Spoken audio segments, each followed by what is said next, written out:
After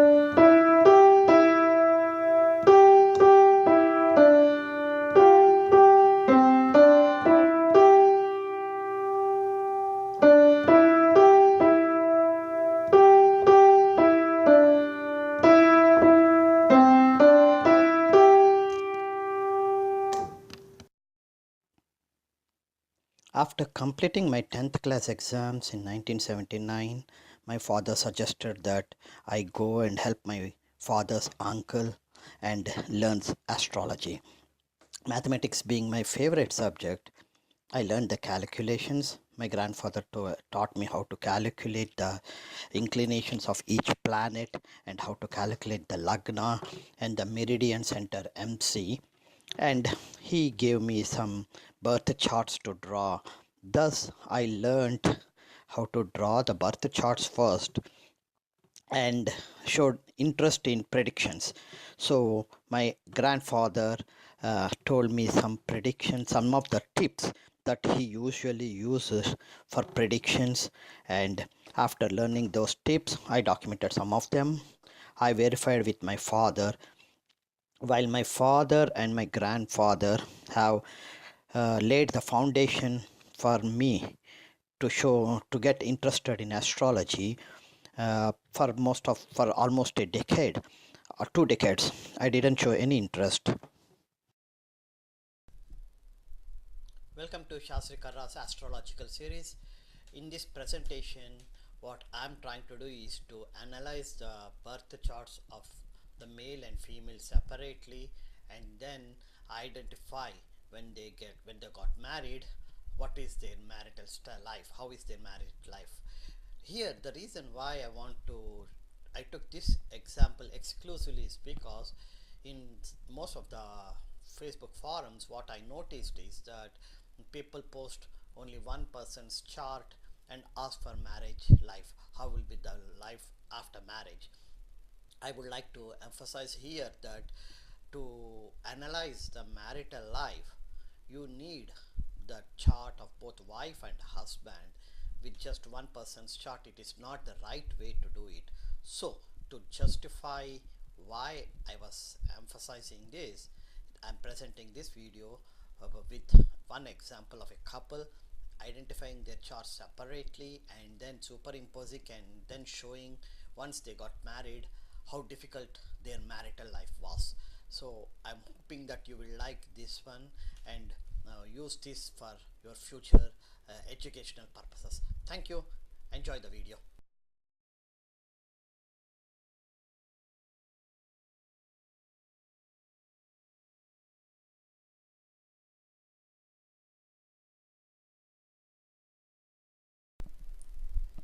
Let's now go through the male chart first.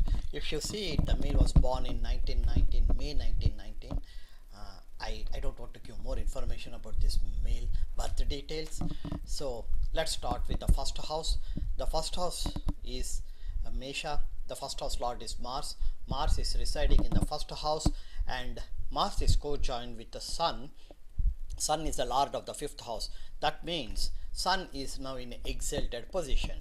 So when you look at this, the first house lord residing in the first house and an exalted fifth house lord residing in the first house, and that being a Sun, it's very easy to say that this person from the self perspective is very strong, had a leadership skills, or has the ability to become a leader, and because it is the Mars, is very aggressive to achieve his goals, etc., etc.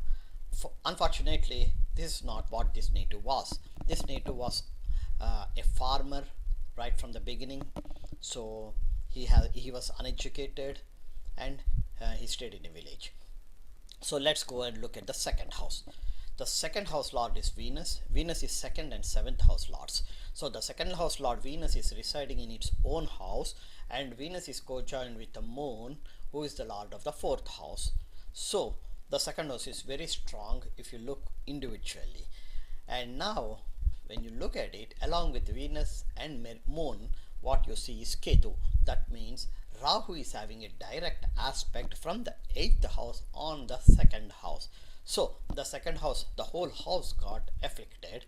That means because the house got afflicted, the second house lord got afflicted by default.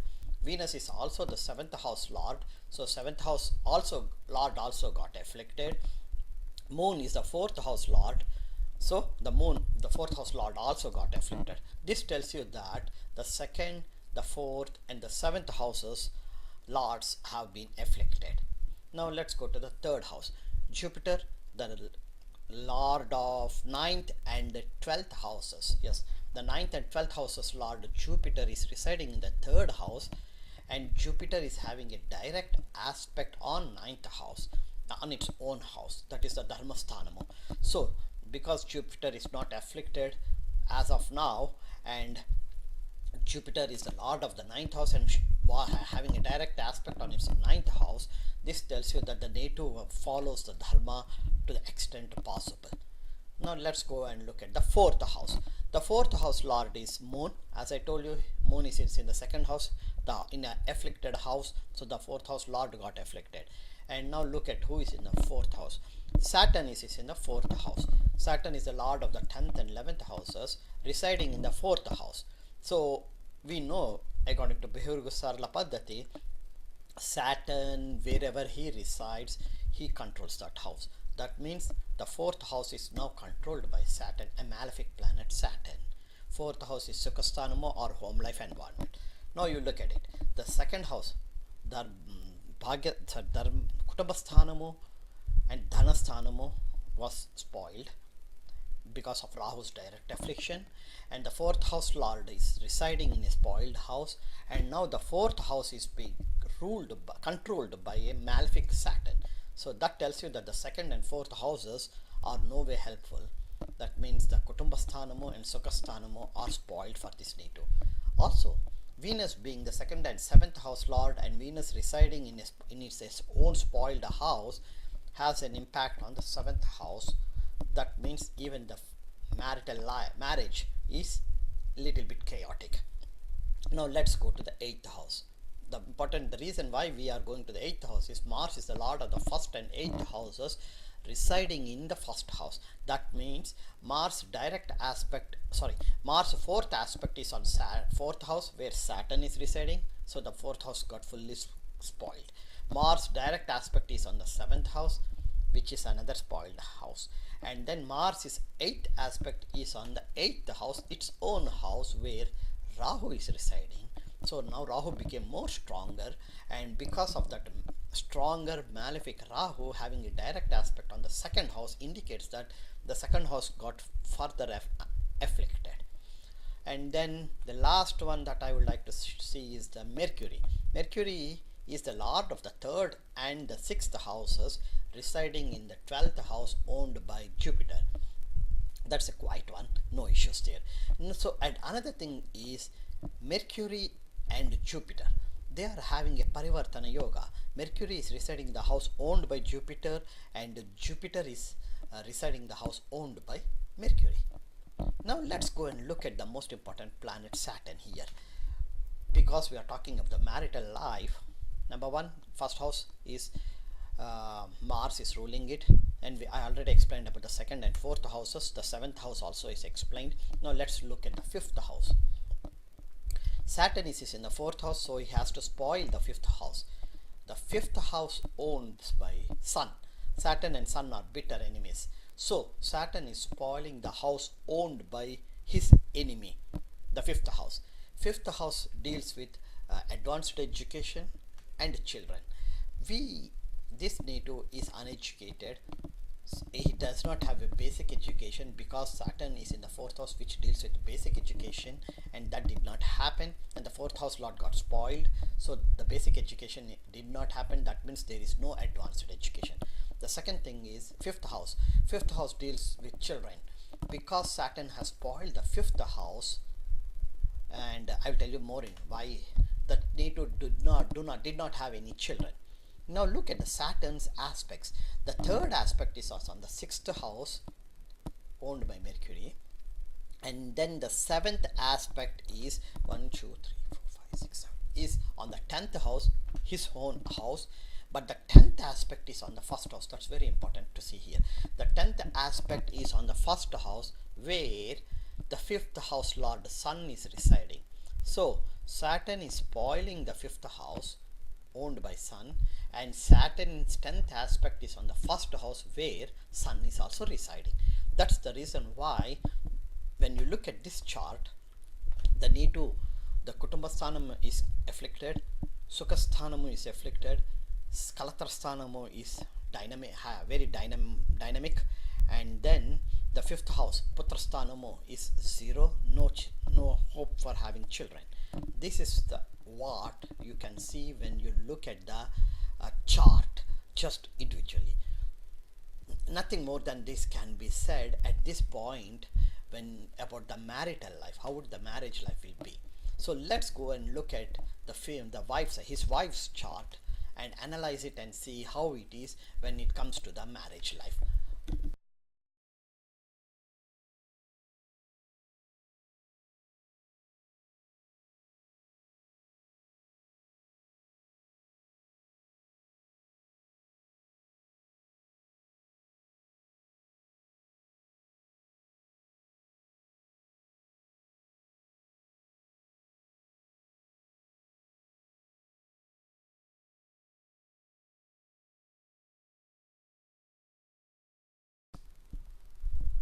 Now let's go and look at the female chart.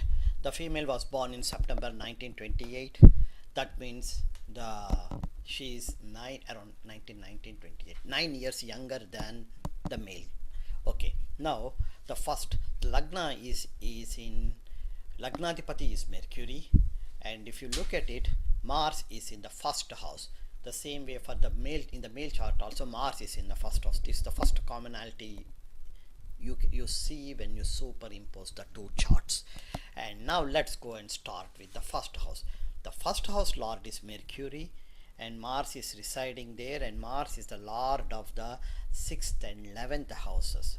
Look at it, it's a female, and the Mars is the lord of the 11th house. 11th house is house of desires, and Mars direct aspect, because it is staying on the first house, its fourth aspect is on the fourth house, the 7th aspect is on the 7th house, and the 8th aspect is on the 8th house.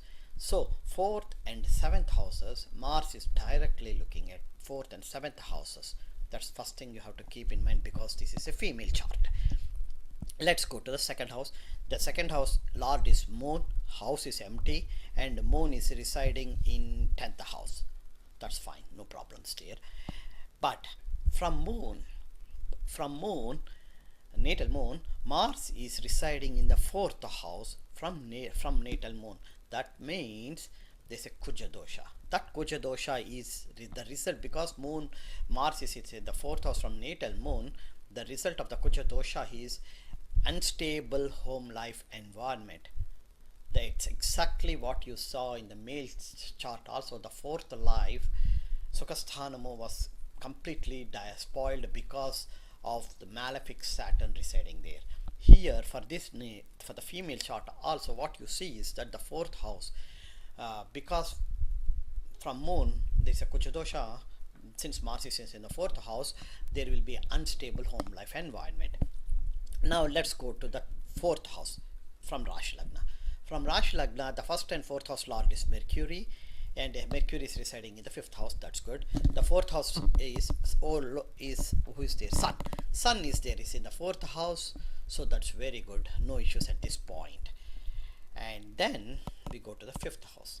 Venus is the lord of the 5th and the 12th houses, residing in its own house, 5th house.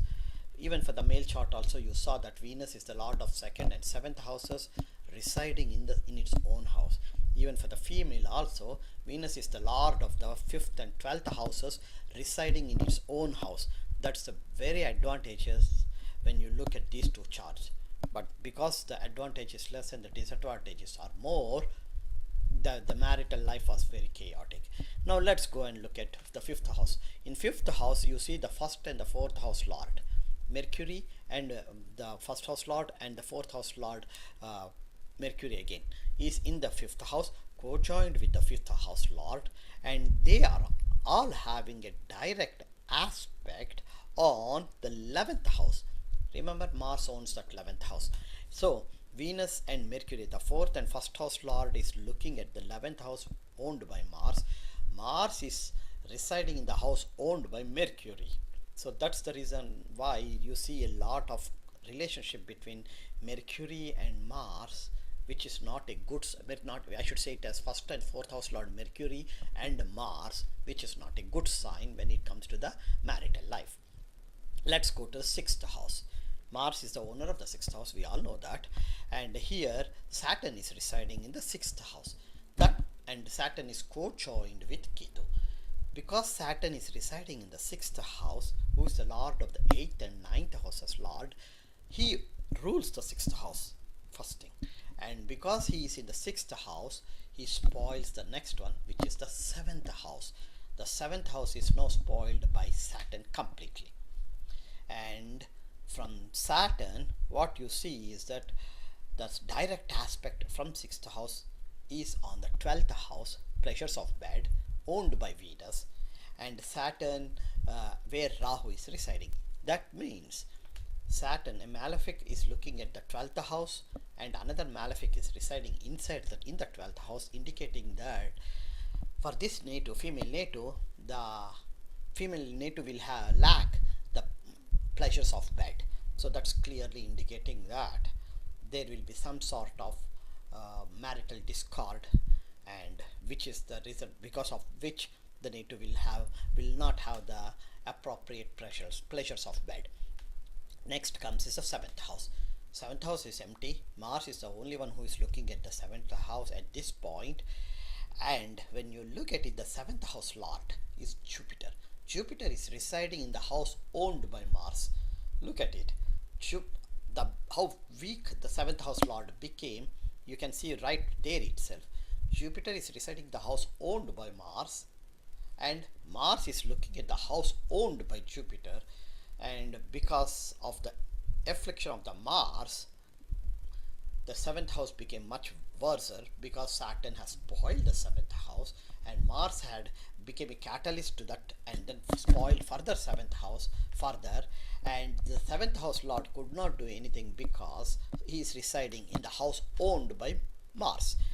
And when you look from Jupiter, the fifth aspect, the fifth aspect is on the 3rd house, waste. The 5th, 6th, 7th aspect is on the 5th house, fine. That's a good point here. And 8th, 9th aspect is again on its own house. Even though it is looking at the 7th house from the 11th, it couldn't do anything because Saturn has spoiled the 7th house. Mars is having a direct aspect on the 7th house. So basically, the native has a Kujadosha from Moon, and Rahu is residing in the 12th house and having a direct aspect with Saturn. Saturn residing in the 6th house has spoiled the 7th house. Mars residing in the 1st house has a direct aspect on the 7th house, thus the 7th house getting furthermore spoiled. So these all things, it tells you that individually when you look at this native, the native will not have will have a issue when it comes to 7th house, will have an issue when it comes to 12th house for sure. So let's go up and superimpose the two charts and see how their marital life was. I hope that will give you some sort of an explanation like why we need to superimpose the two charts when you want to look at the marital life of a couple.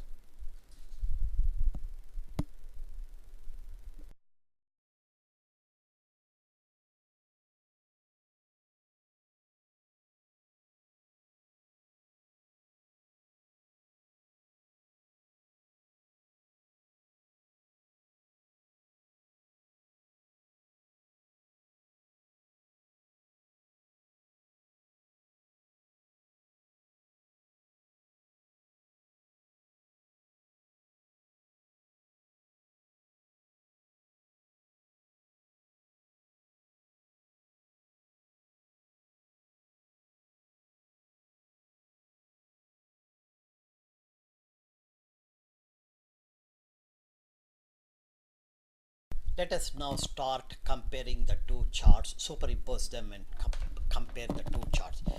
We first start with what are the commonalities. The commonalities between the male and the female chart is Mars is residing in the first house for both male and female. For male, Mars is the first house lord, whereas for female, it is the 11th house lord. So let's look at it. 11th house is house of desires. 2, 3, 4, 5, 6, 6th and 11th house lords, but we'll take the 6th, 11th house because we are dealing with the marital life, and that's the first commonality. And now you try to see is like in the male chart, which planet is coinciding with the in the female chart in the same house, Rashi. So let's, if you'll start with the lagna of the male is in the inner circle and the female is in the outer circle. The female's Jupiter is cojoined with, the female's Jupiter is cojoined with male Mars and Sun, exalted Sun. That's very important here. And if you look at it, Jupiter is a Karaka for marriage for women, and Jupiter is the lord of the 7th house for these women.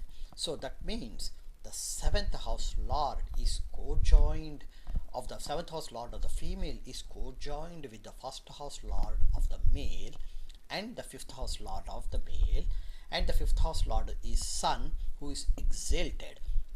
So that's the first thing you have to keep in mind. And then go to the second house in the male chart. In the male chart, the second house, we know it is Moon, Venus and Ketu are residing. And when you go and look at these three this Moon, Ketu and Venus of the male chart, is it co-joining with someone else in the female chart? You see that is the Rahu of the female chart. That means Rahu of the female is now residing in the second house of the male. That's the first thing you have to keep in mind. And Rahu in the female is in the 12th house. So the 12th house for the female got spoiled. When you superimpose with the male, the second house of the male got spoiled.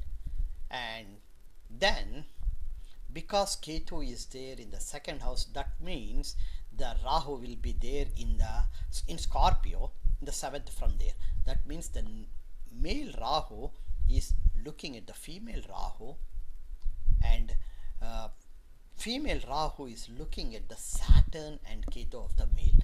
That's a very, very unfortunate part when you are looking at when you're trying to see the compatibility, marital compatibility. The first thing you have to look for is Rahu and Saturn, and then the third one is a Mars. Here one Rahu is looking at the other's Rahu, and one's Rahu is looking at other's Saturn, and one's Rahu is co-joined with other's second house lord. Second house is Kutumbasthanam.